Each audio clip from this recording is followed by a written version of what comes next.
Rose is a returning hand cannon into Destiny 2 that hasn't been around in the Crucible for a few seasons now.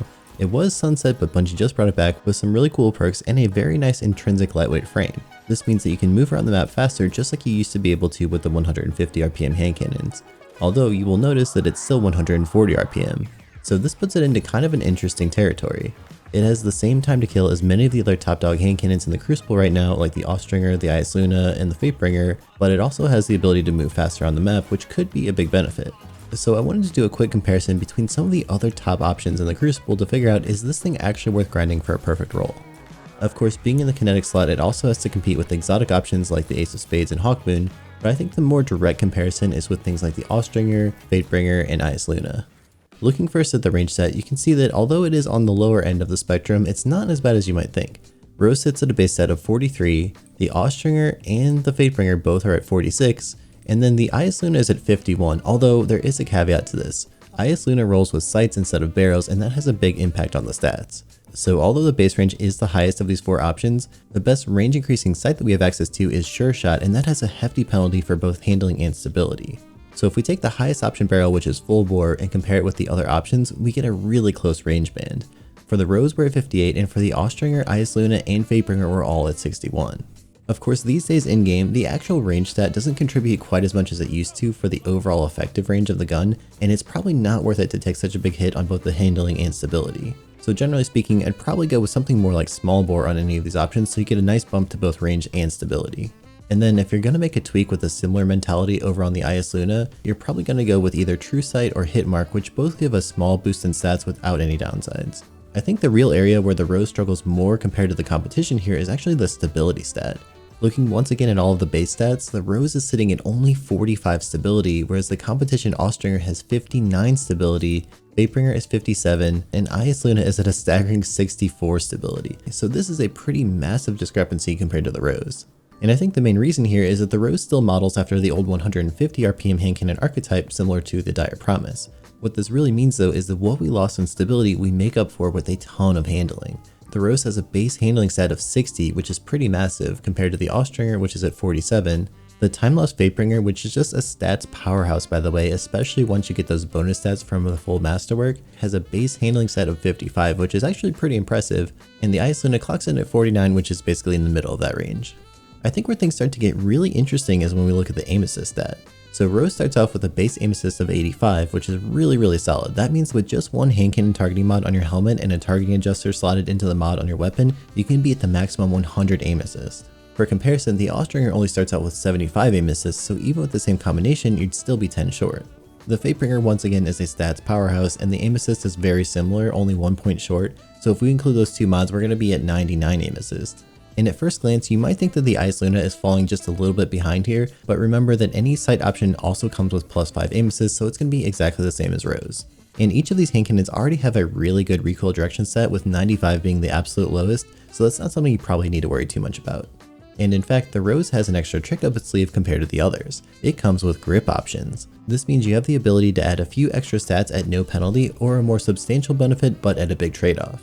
So for example, you can add Combat Grip, which adds 5 recoil direction and can max you out at 100. Or you could sacrifice a little bit of that higher handling stat and get some more stability with Heavy Grip.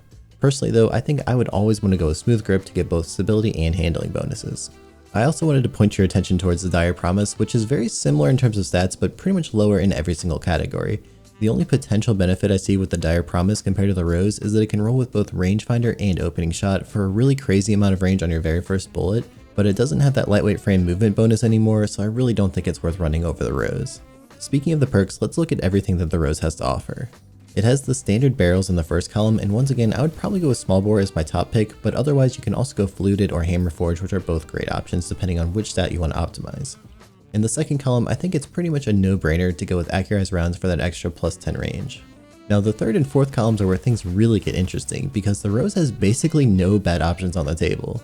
You can go with Moving Target, which is going to help you move faster while ADS, which is really helpful in duels, and it also gives you a +10 stat to your aim assist. However, if you're already going to be running a hand cannon targeting mod on your helmet, this loses a lot of relative value. Elemental Capacitor is pretty much always a good option on hand cannons. If you run an arc subclass, you're going to get a really huge benefit to your handling, and combined with the Rose's already great base handling and the ability to get something like Fluted Barrel, you can basically max out the handling stat, which is really nice for whenever you're swapping between your weapons. Probably the better pick here though is to pair it with a Void subclass so you can take advantage of that stability bonus. Again, that's one of the areas where the Rose can fall a little bit short compared to some of its competitors, so to me it makes a lot of sense to buff that stability stat. Slide Shot is another perpetually good option on hand cannons. Anytime you slide, you're going to partially refill the magazine, which is really helpful whenever you're in a duel, and you also get a nice bonus to your range and stability when you slide and then shortly afterwards. Perpetual Motion is a great pick for stability, handling, and reload speed anytime you're moving, which with a hand cannon is going to be pretty much always, and Quick Draw is on the table, which is ironically one of the weakest perks in this column. It feels really weird to say that because Quick Draw was always such a great option throughout all of Destiny's history, but after the rework and considering how high the handling stat already is on Rose, I don't think this one has quite as much value as some of the others. And to wrap up this column, Rapid Hit is a great option to add some stability, which really helps for that mediocre base stability stat. In the fourth column, we have Eye of the Storm, which is one of my favorite perks on any hand cannon. This is going to substantially help you in any duel because as your health gets lower, your accuracy gets better. It also gives you a nice handling buff, but we almost don't even need it on the Rose. Vorpal Weapon's a good pick specifically against supers because it can help you take them down a little bit faster, but if you're within hand cannon range of a super, you might be in big trouble. Snapshot is an overall really good perk, but in this particular case I think it's one of the weaker options in this column. The faster aim down sight speed is always nice, but again it has really good handling already, so I don't really think you need this one. Opening Shot is always a really great option on any hand cannon. In particular, it can be really helpful when you land a body shot with a sniper and you want to switch to your hand cannon for the cleanup. And the final two options are probably the best for people who really appreciate having extra range on your hand cannon, and in a pulse rifle meta like we're in lately, this is really helpful. Explosive Payload makes it so that half of your bullets damage have no damage drop off whatsoever. It also creates some really annoying extra flinch for your opponent to deal with. There's a reason that in the higher levels of PvP, a lot of people have referred to the Fatebringer as the Flinch Bringer. And of course you can't go wrong with Rangefinder. Even though it doesn't buff out your aim assist cone quite as much as it used to, that extra effective range is always helpful on any hand cannon. So if I could wave a magic wand and get the exact Rose roll that I wanted, this is probably what I'd be looking for. I would take Small Bore for the boost to range and stability, Accurized Rounds for plus 10 range. Depending on my setup, I'd either go with Slide Shot for the ability to get a little bit of extra range anytime I slide as well as reloading during mid fights, or I'd potentially even go with Elemental Capacitor if I was on a Void subclass because I think that extra stability can be really nice on the Rose. For the final column, I really think there's 3 ways to go. Eye of the Storm, as I mentioned, is a really great perk and definitely not one to sleep on, but for the pure range enthusiasts out there, which I tend to fall in that category, I think I would go with Rangefinder or Explosive Payload. The nice thing about Explosive Payload is it deals a little bit of extra damage at that farther range, and also a big benefit is that you can shoot near cover for that explosive damage, which can sometimes keep the enemy's shield down just enough that you can get the kill. And I'd probably go with Smooth Grip for the stability and handling bonuses.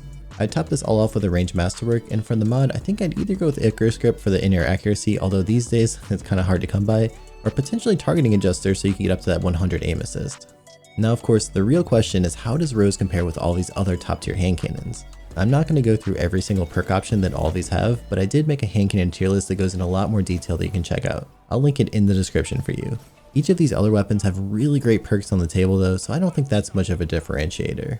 The biggest difference to me comes back to that lightweight frame that the Rose has, and to me that is a huge difference. The ability to move faster on the map and also in your duels is a huge difference. And to me, with all the other stats being pretty similar, that gives me enough reason to really want to grind out a perfect roll on the Rose.